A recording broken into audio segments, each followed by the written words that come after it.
Alright, we're rolling. Another beautiful day. Beautiful as heck, but also super, super gray and dreary. Did you see that this morning? I like that, though. I like that. It reminds me of Ottawa, like the spiritual side of Ottawa, how gray and dull it is. Dark and dank and it honestly just governmental. Gets me going, man. Gets me going. The soul. Yeah. You gotta love the boxes of all kinds. The what? No, exactly. I love Ottawa. But So, it's good to be sitting in a chair beside you again, Paul. Yeah, we're Ready to back. chat. Back for episode number 2. Yeah. And we're not sure about Side Chop anymore. We think maybe Be Not Afraid podcast. Yeah, we might be chopping Side Chop. We might be chopping it, but we'll see. We're going to figure out what we call these episodes eventually. Have a moving name for it, maybe. Yeah. Might just rotate it every single time we have a chat. That'd be pretty ideal, too. Never know what's coming. You know, just like life, you never know what's coming at you. That's for sure. You really don't.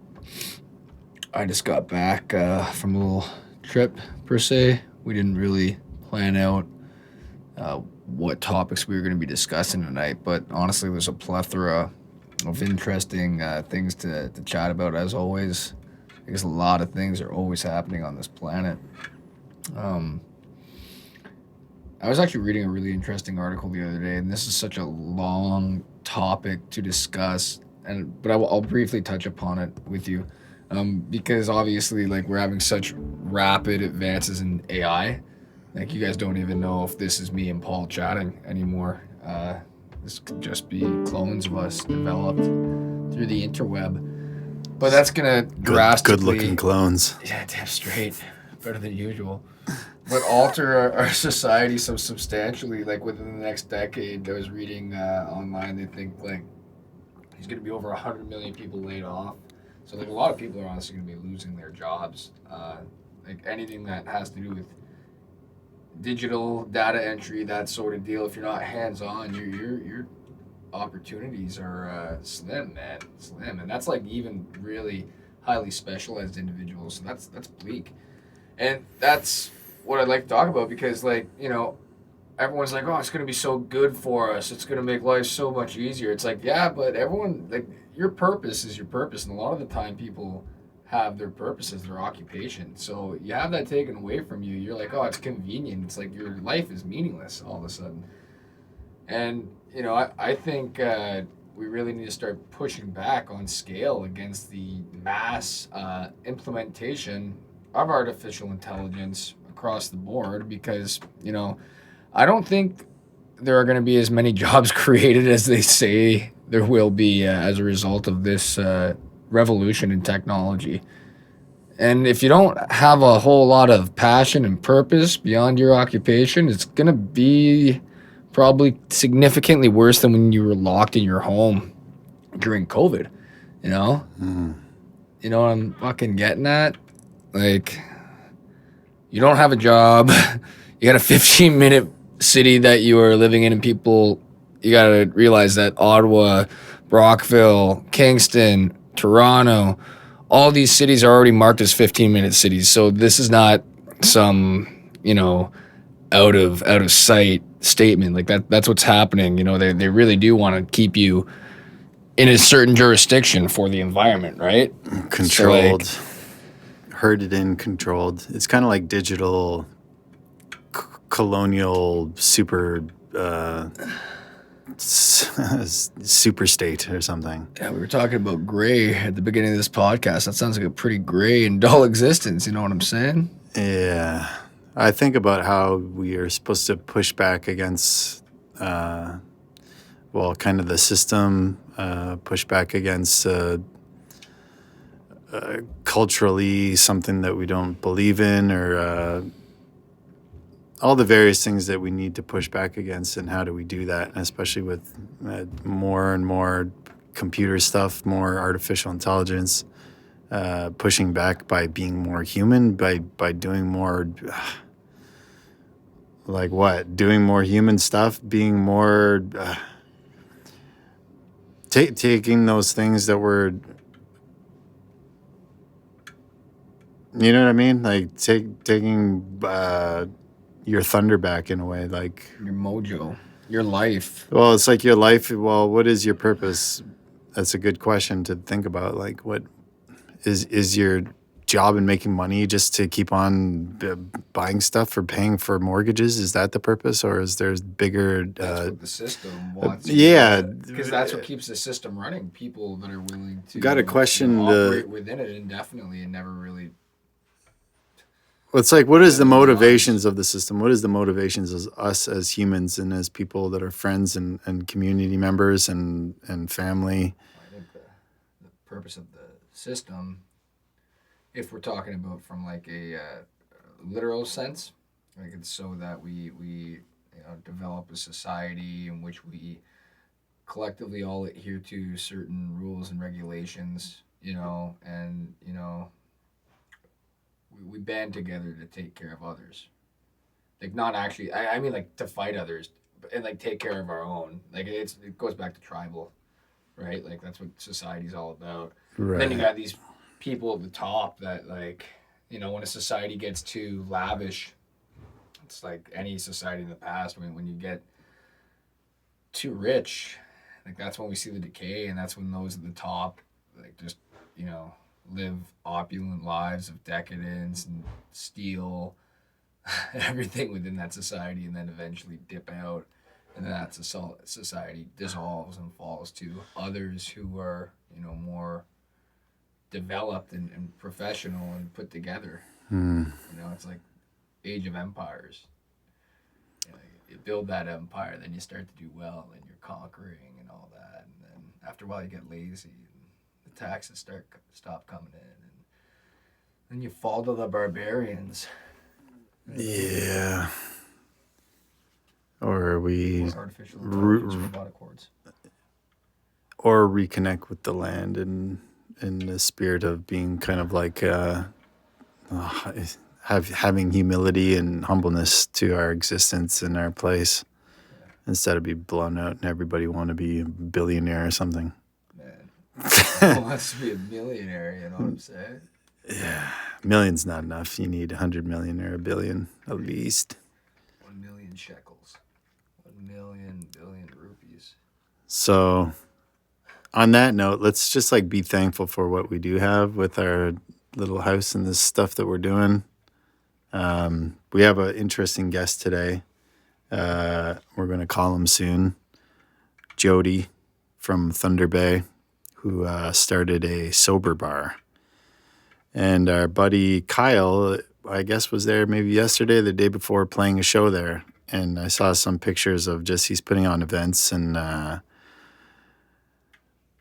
think that's such a rad idea, because nowadays, kind of reclaiming your health, reclaiming your sobriety, reclaiming your body, reclaiming basically everything,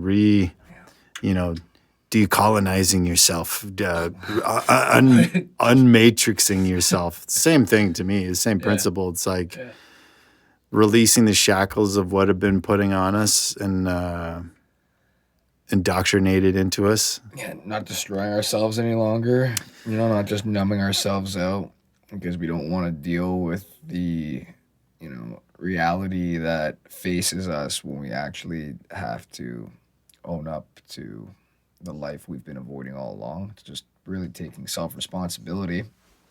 I think we're having an enormous shift in the generations nowadays. Like, I think a lot of younger people are turning away from alcohol and substances as a whole, or they're just smoking a bunch of dope and using psychedelics. Jody. Hey, man, how are you? Good, brother. How you doing? I'm doing good. I'm just going to get this adjusted here so I can hear you a little bit better. I have my phone up to a microphone, so you're probably only going to see me right now. Okay, perfect. Yeah, no, that's good. That's good. We were just starting, and we just kind of mentioned that we were going to call you, and we gave kind of like a little intro saying that you had started a sober bar and how cool that is. Awesome. Yeah. So you want to just like tell the people who you are and like what you're doing with this bar, man. Yeah, for sure. So my name's Jody, and I live in Thunder Bay, Ontario. And about 2.5, almost 3 years ago now, actually, we opened up a little spot called Howl at the Moon, Thunder Bay. And we are Northwestern Ontario's first and only no alcohol bar. So we do all the fun stuff that you'd find at any busy bar. We do karaoke, bands, comedy shows, drag shows, trivia nights, all in a space that's sober and safe. So a lot of people in recovery from their addictions, myself included, come here. And we're kind of showing people here in Thunder Bay how to party sober. Dude, I love that idea, and I love that. Everything about that sounds so good. Did you hear there's a couple powwows going on that are kind of sober powwows for the New Year? Yeah, I mean, I'm not sure if there's anything going on in Thunder Bay as far as powwows go for the New Year. We did have a round dance last year on New Year's Eve here, but I'm not sure that that's going to happen this year. Unfortunately, I wish it were going to happen. Okay. But yeah, we certainly do have, like up here in Northwestern Ontario, we do have a lot of powwows over the course of the year. I mean, we had a really busy powwow season up here through the summertime and leading into the fall. But I don't think there are any New Year's powwows here in the city. Now, I could be wrong, but I'm pretty sure that there are not this year.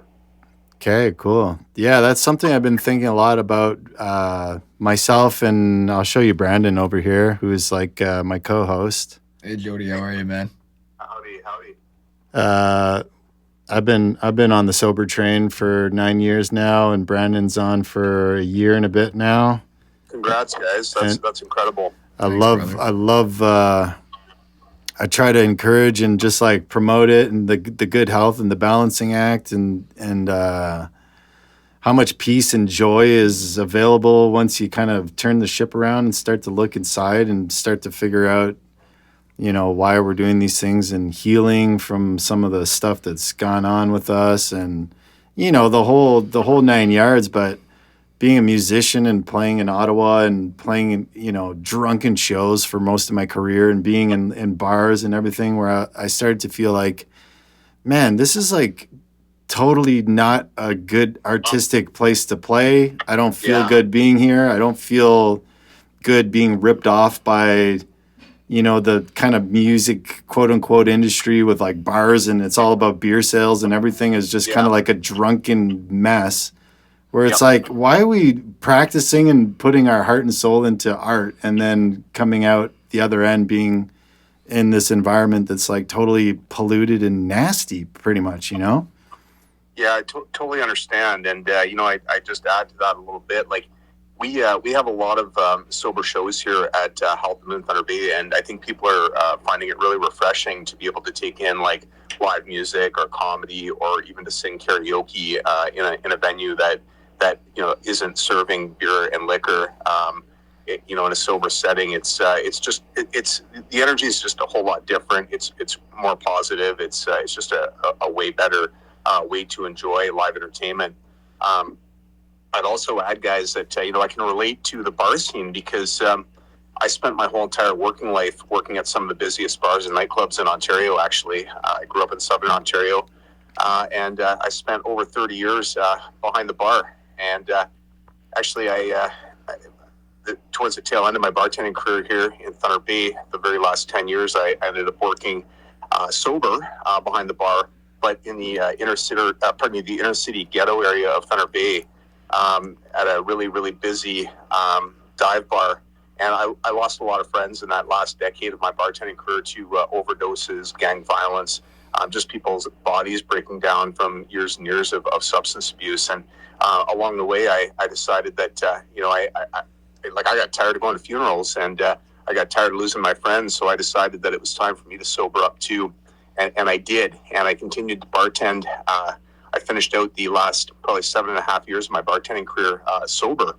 But working as a bartender for my whole entire life, it was really easy for me to be a functioning alcoholic. I never missed a shift.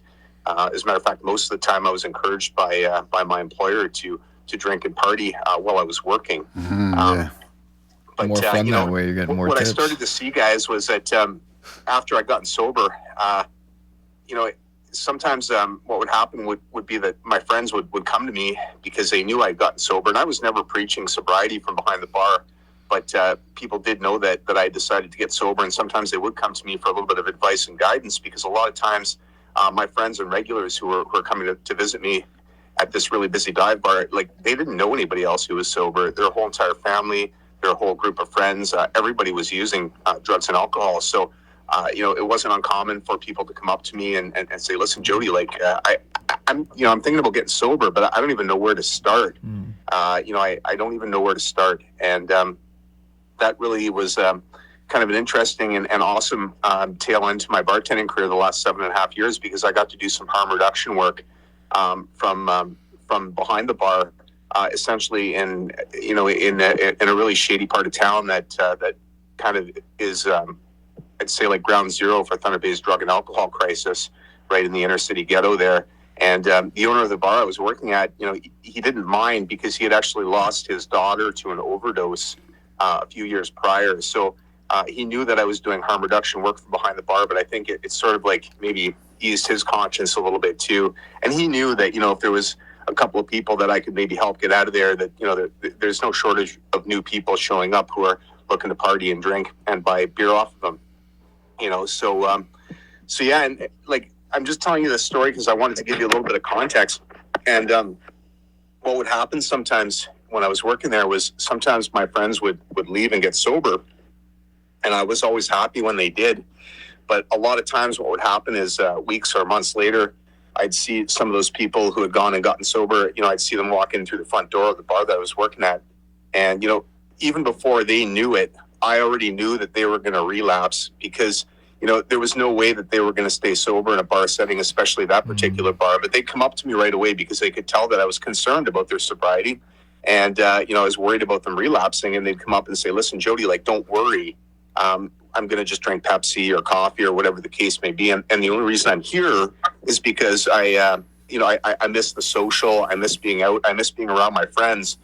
And that's why I came back, And, the sad part is that 100% of the time, literally every single time this happened, my friends would end up relapsing. And sometimes it took a little bit longer. There were times where people would go weeks, sometimes even a couple of months, drinking Pepsi, hanging out at the bar. But inevitably, every single time, they'd end up relapsing. And that's when I really started to think, like, what if, what if we had a space where, people could get that social that they're looking for. They could go out, maybe be around other people in recovery, sing some karaoke, take in a live band, take in a comedy show, but where there were no triggers, like no drugs, no alcohol. Maybe give them a fighting chance at maybe staying sober and beating that addiction once and for all, right? And I started to think about what is now Howl at the Moon. And, I toyed with this idea for probably 4 or 5 years in my mind, because I always kind of thought conceptually it was a good idea. But the problem was, I'm thinking to myself, God, like, I'm real good at running bars, but am I going to be able to do this at a sober place? Like, it's real different when you're selling beer and whiskey as opposed to when you're selling coffee and hot dogs. Mm-hmm. Because, you guys know too, from playing in the bar scene, like when people go to bars, they're having, 10, 15 drinks a piece, they're spending a ton of cash. I'm sitting here saying to myself, well, we're still going to have the same rent and the same overhead, but, they're going to have maybe a cup of coffee, maybe a second one if I'm real lucky. And if I'm super lucky, maybe they'll have a butter tart or a hot dog. But, it's we've got real overhead and stuff. And I just wasn't sure that we'd be able to pay the rent, guys. And, that was kind of the biggest challenge in my mind. But in January of 2023, we went ahead and signed the lease here at Howl at the Moon. And I decided that I'd give it a shake and see what happened. And, if I set aside a little bit of money and a certain amount of money to throw at this project. And I said to myself, if I exhaust that fund, we'll just shut the doors, but we'll give it a try. And, I'm real happy to say today, talking to you guys, like, we're almost 3 years in and we're still here. And that's really encouraging and really awesome. So I know that was a bit of a tangent there to your original comment, but I wanted to sort of give you guys a bit of context as to what's happening here and what led to this project coming to fruition and coming to life in Thunder Bay. Wow, man. Beautiful story. Yeah, Love all that's of that, man. Beautiful. That's incredible. Do you have anything that's no, jumping that's in? actually precisely what I was going to ask. What inspired you to start that? But that was the entire story. Right Yeah, after that was the whole Jody. story. And That's incredible. What I wanted to ask you is, have you noticed a specific trend in sobriety in your particular area as a result of starting Howl at the Moon? And have some of your clientele been able to bring in some of their friends and family? And, have you started a domino effect perhaps in that general area? Well, I'd like to hope so. I think that the community here in Thunder Bay is really happy that this place exists because I don't know how it is in Ottawa, but Thunder Bay is definitely a city that is dealing with the drug and alcohol crisis. Like, we're losing people every single day to overdoses. There's a lot of gang violence here in Thunder Bay. So certainly the community is really happy that we're here. And I think, one of the biggest things that we're doing here at Howl at the Moon, in addition to, offering a safe, sober space and the live entertainment, really fundamentally it's about creating a place where we're building sober community. We're providing a space where people in recovery can come together and build like real friendships, real relationships, real bonds, and get like encouragement and just feed off of each other, right? Because the one thing that happens here that's really kind of special, and I wish you guys could see it in person, is that like the crowd is so encouraging. Like, everybody that comes here in recovery wants everybody else who comes here in recovery to succeed. Like we're all cheering for each other. And so, I mean, I don't know if we're setting a trend per se, but like, I think we are doing something really, really unique here. And we're trying to, I mean, my catchphrase on a lot of my social media platforms is we're trying to show Northwestern Ontario how to party sober. And that's what we're doing here because, you guys have seen it too, I'm sure, in the bar scene. Like, drinking has just become so normalized. Drug use has become so normalized. And we're trying to show people that you can have a really awesome time without drinking and drugging. And we're doing that. I mean, it's not uncommon for this little space to be full. So I think that we are hopefully making some change and having some impact here in Thunder Bay. I know people are interested in what we're doing here. Like, I do interviews quite often, and I'm asked to come and share and speak about the project because of how unique it is. And, I think a lot of people can just relate to it because whether they're recovering from their own addiction, or maybe they've lost a family member to an addiction, or maybe, they've got someone that they love who's still out there living an active addiction. I think a lot of people have been affected by drugs and alcohol. So, it's really easy for people to get behind what we're doing here. And I think we're doing a good thing on the front lines here in Thunder Bay. That's awesome. You are, man. And I think it is kind of trending in an upward way where digging into ourselves and our health is such a positive, good thing to do. It's a good thing to take care of one another and notice when we're kind of sliding into a kind of a dismal mind space. And, it is normal. And it's always kind of been one of those struggles where you grow up and you kind of see how normal that it is until it becomes really like tragic and like abnormally unhappy and depressing.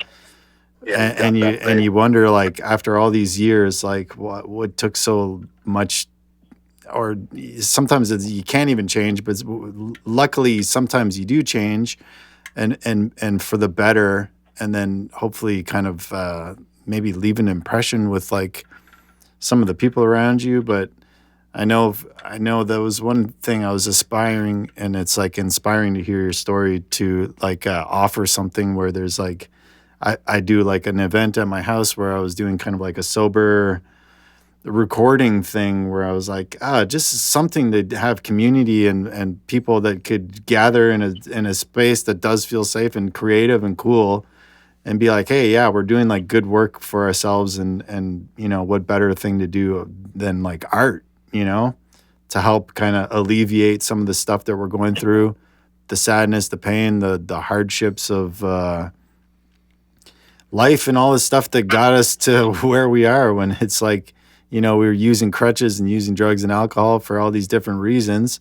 They're valid reasons. It's just we need to be able to cope in a way that's healthy and healing to ourselves and not as destructive, obviously. Like, we don't want to lose people. We don't want to lose family members and good friends. And so what else are you thinking?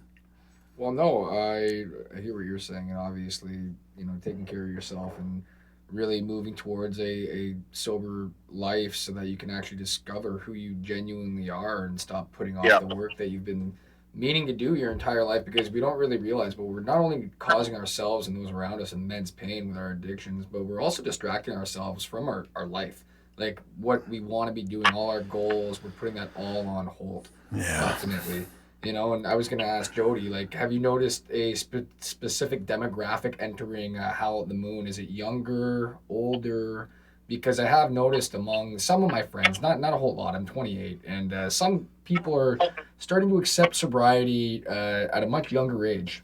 Some want nothing to do with it, obviously.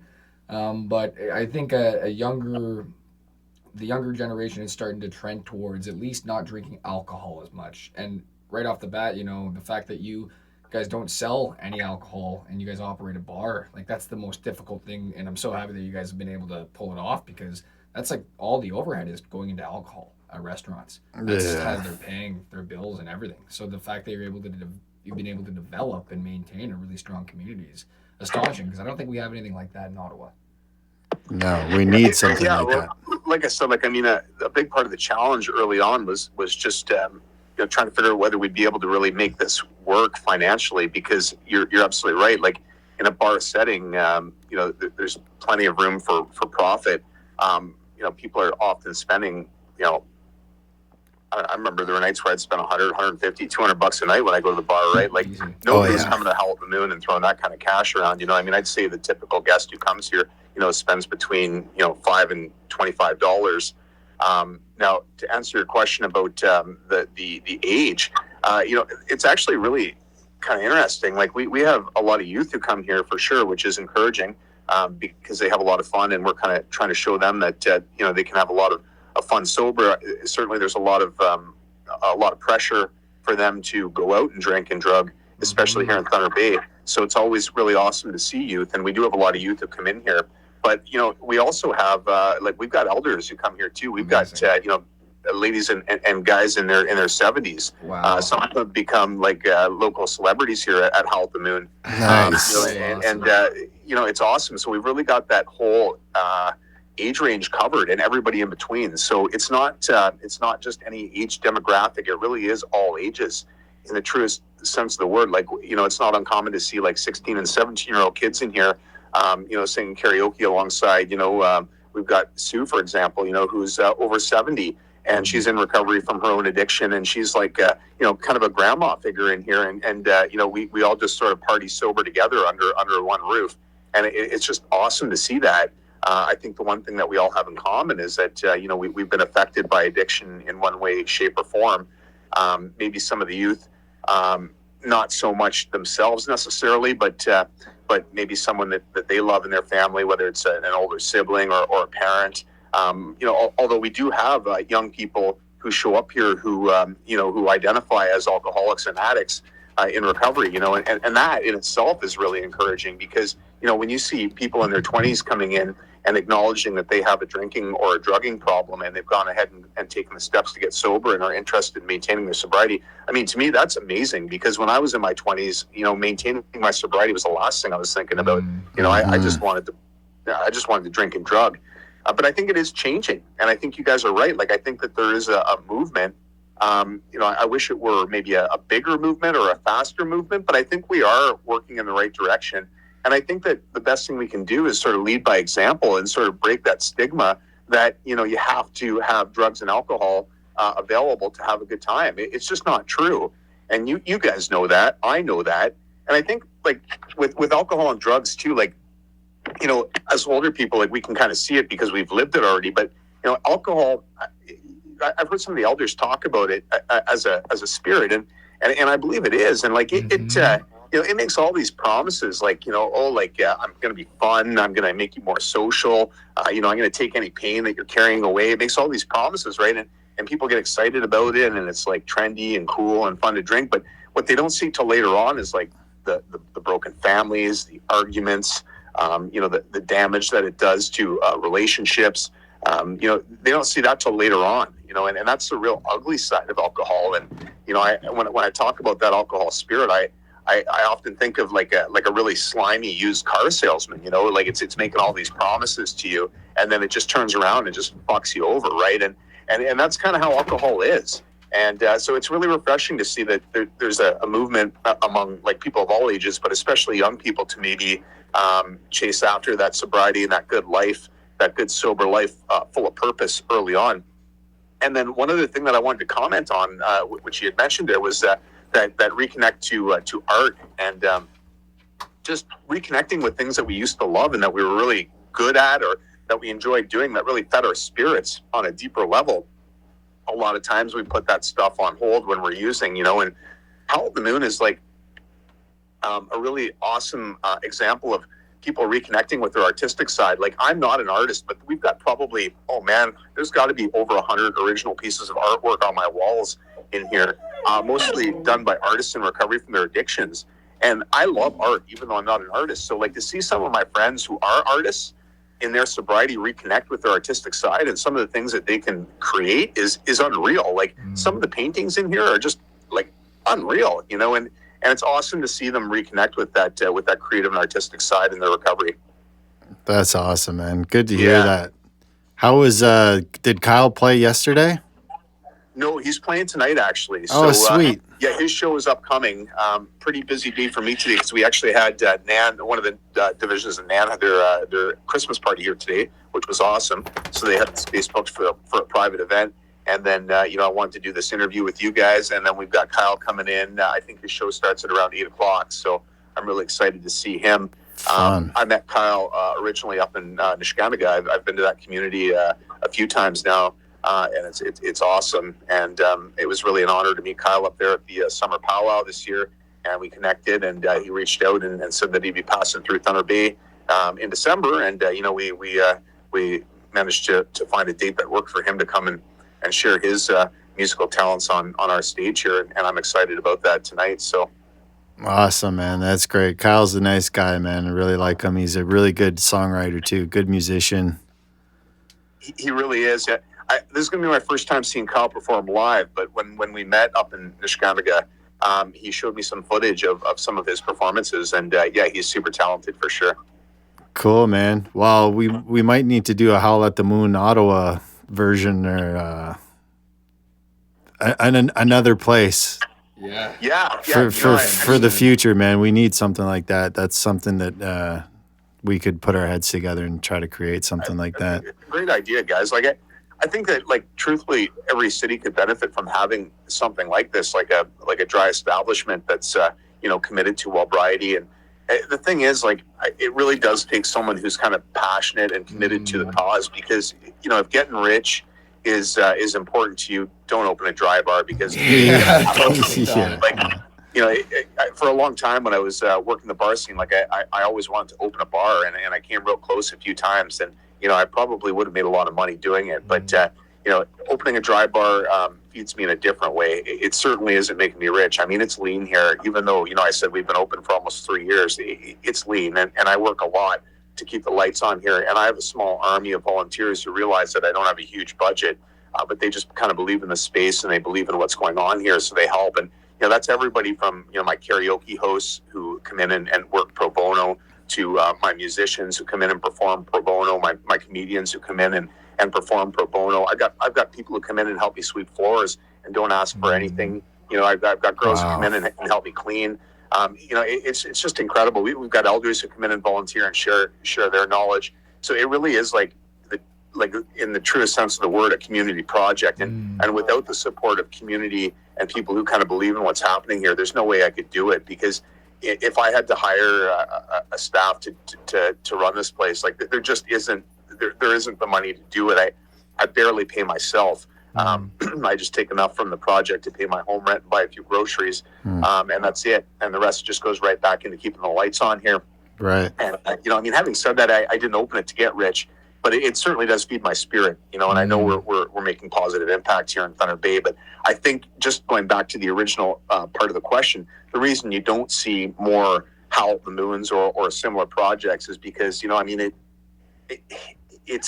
is really lean, and it's a tough project to make work financially. So it really takes somebody who's maybe committed to just helping, helping the recovery community is willing to work hard to make that happen and is willing to take a pretty big pay cut to do that too. So, unfortunately, that's the reality of it. So, but I'd love to see more places like this pop up because I think every community could benefit from it. Like, guys, I know I touched on it already, but it really is. It's like the most important part is like building that sense of community in the recovery community because.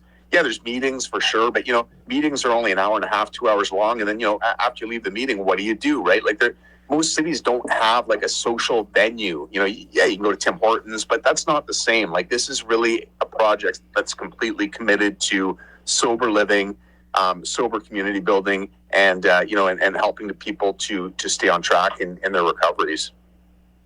So interesting. I wonder if there's a way to get more kind of, not that it has to be about money, but just like some funding avenues that are kind of streaming to,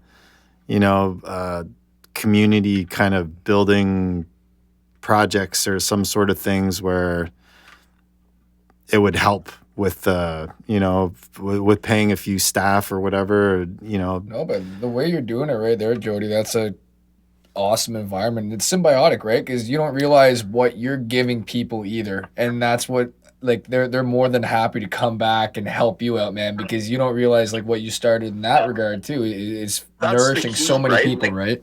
That's the key. You just nailed it. Like these guys are happy to help because it gives them a sense of purpose and being involved in something that's helping too, right? So it's so amazing. Like it helps me a ton that I have all these people who volunteer, but it helps them too. And so it's a win-win for sure, and that's exactly it. Because by including some of the regulars in the operations here, they feel a sense of purpose and a sense of ownership here at Help the Moon, and that's exactly what I want. And I just add to that too, guys. Like I know you had mentioned a little bit about finding different ways to finance it, and there are creative ways. Like we've had to be creative here too. So some of the things that I do in addition to selling the hot dogs and coffee, like I do take on speaking gigs and I'll go talk about this project and my story and how it led to me opening this place. So I take speaking gigs and when I'm hired to speak, everything gets funneled right back into Howl at the Moon. That's one way that we generate revenue in addition to just day-to-day operations. Additionally, we've been really lucky because agencies have really supported us too. Like for example, I said today, like Nan had one of their Christmas parties here today. Agencies will book the space for events or workshops related to sobriety and sobriety. They really believe in what we're doing here too. So, that's really helpful. So outside of regular business hours, we've got agencies and communities booking the space to do events related to sobriety and wellness. And then additionally, what is really cool, and I'm hoping to get more communities on board, but we have 2 remote fly-in communities who have in-house tabs for their off-reserve members. Like Thunder Bay is really a hub city. A lot of people are flying in and living here from the remote north. So there's a lot of people, a lot of off-reserve members from a lot of northern communities living here in Thunder Bay. So 2 of those communities, Big Trout Lake and Sandy Lake First Nation, have running house tabs here at Help the Moon for their off-reserve members living in Thunder Bay. So their members can come here to Help the Moon and have a beverage, something to eat, have their cover charge invoiced to the community, which is incredible, right? So that to me is like one of the biggest win-wins, because that gives a community an opportunity to show support for their off-reserve members and encourage sobriety and wellbriety here in Thunder Bay. And it also helps to, help sustain a really important grassroots initiative that's happening here on the front lines, right? Wow, that's super cool. Yeah. Man. Well, yeah. Good work, man. Kudos to you. Seriously. Yeah, that's amazing. Yeah. And I hope to just take some of that energy and funnel more into what we're doing here. And maybe we could come out someday and check out your thing. And Howl at the Moon. To anybody listening, Howl at the Moon in Thunder Bay, Ontario. I'd love it if you guys did. If you're ever in Thunder Bay, please make sure to stop by. Yeah. Maybe just real quick, I'd push our socials too. Like if anybody is interested in checking out Howl at the Moon, like we have a Facebook page, Howl at the Moon Thunder Bay. You can follow us there. We have over 6,000 followers on our social media Facebook page there, and that's the best place to keep track of what's going on here. I post almost every single day with upcoming events here at Howl at the Moon. We also have we also have a podcast called Rat Race: Stories of Addiction and Recovery, and you can follow us there. Just got to double check. We've got so many websites here at www.ratracepodcast.com. I think there's about 30 episodes archived right now. We're on a brief hiatus, but my friend Easy and I, who is also in recovery, want to get back to recording again soon. We've had a lot of people asking for new content, so we're going to get back to producing new episodes. But I think there are about 30 episodes archived at that website as well. So if people are interested in checking that out, we'd appreciate the support there too. That's wonderful, Jody. So ratracepodcast.com, you mentioned. Yeah. Just exactly. on a brief hiatus right now, but you guys are going to get at it pretty soon. That's wonderful. And that's all about addiction. And I'm assuming you just bring on guests that discuss their stories. Absolutely. We do that. We've done that lots.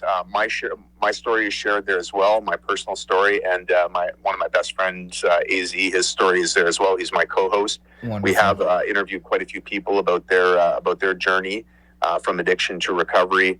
And we've also just done some discussions on timely topics. I know like one of the episodes, for example, is talking about navigating Christmas parties and so on when you're a recovering addict. I think we talked a little bit about when beer was introduced into corner stores. Anything relevant related to addiction, we've pretty much covered in those 30 episodes, but we're excited to get back at it and bring some new guests on and keep talking about recovery. Cool, man. Well, yeah, we'll get those links and put it in the description of this video for sure when we put it up. You're the second guest. This is the second episode. We're just trying to put good energy out into the world, into whatever community that we could kind of foster online or just within whatever, forming new relationships like you and just whoever. But thanks so much for sharing and being on the show. And we would definitely maybe someday get out to Thunder Bay. Brandon and I could put on a show. I love that. Do something up for you guys. Yeah, that'd be amazing. And thanks for having me on. And keep doing this. You guys are great interviewers, and I had a really great time coming on here and sharing a little bit. Thanks, man.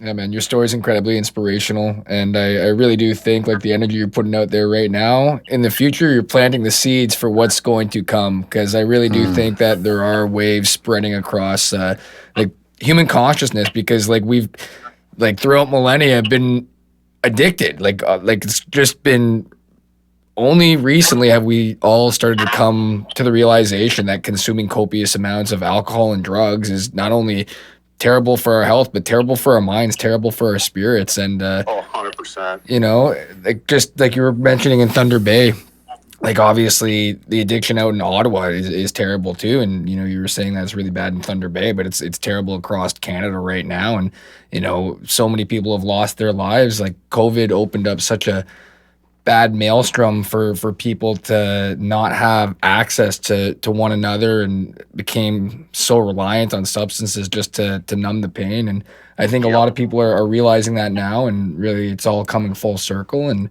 yeah, I just want to say thanks again, Jody, for all the work that you do, and we really appreciate the energy you're putting out there, man.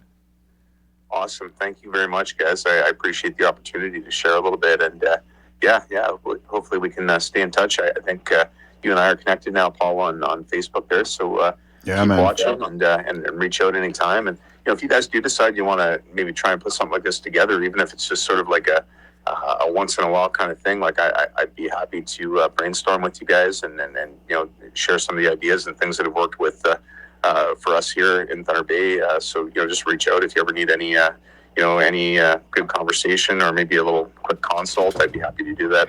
Sure, man. Yeah, we'll send you something in the New Year's, and just let's make it happen. We'll do it. What do you think about the name "Scream at the Sun"? Scream at the Sun. I love it. Yeah, that's great. There you go. The yin and yang to Howl at the Moon sort of deal. You know what I'm saying? Yeah, exactly. dovetail. Yeah, it's so fitting. So twin flames. For sure. All right, man. Well, have a great night and say hi to Kyle for us. Hope it's Definitely will. a fun Thanks a lot, fun guys. show, and yeah, we'll chat soon. Great, yeah, and then keep me in the loop, and let me know where I can maybe check out what we just did. Yeah, for sure, man. Okay, great. Well, you guys Okay. have a great night too, and we'll catch up again soon. All right. Thank you so much, Jody. Bye. Take Good care, night. Jody. What a Ladies and gentlemen, Jody from Thunder Bay. What an incredible dude, man. Dude, And what that's such an inspirational story. And it's wonderful that he's been able to pull that off, and that is definitely such a unique space. Like, we don't have anything like that around. There's a lot of bars that serve you non-alcoholic beverages, but like you said, it's really difficult to maintain a space. So Yeah, just a cool Like space. you know what I mean? And I don't know how we didn't start off the conversation right about on sobriety right off the bat. Here I was going off on tangents. but That's we were having okay. guys Yeah. like that. Yeah. And wow. Cool. Yeah, dude. Well, I think that probably is going to wrap it up for today. Yeah. 100%. I feel good that like brought my Spirit up. positive spirit up. But yeah, like way up. Dude, now we got to brainstorm Scream at the Sun. Yeah. It's just going to be in your basement, though, because we're renting a bar out. Yeah, Hey, we want to come to a sober bootlegger. doing the art and expression, man, eh? Yeah, that's what it's all about. Brian will be part of it. Yeah, 100%. All right. Well, You want to rip a song? we could just jam it out. Yeah. What do you want to do? Just jam.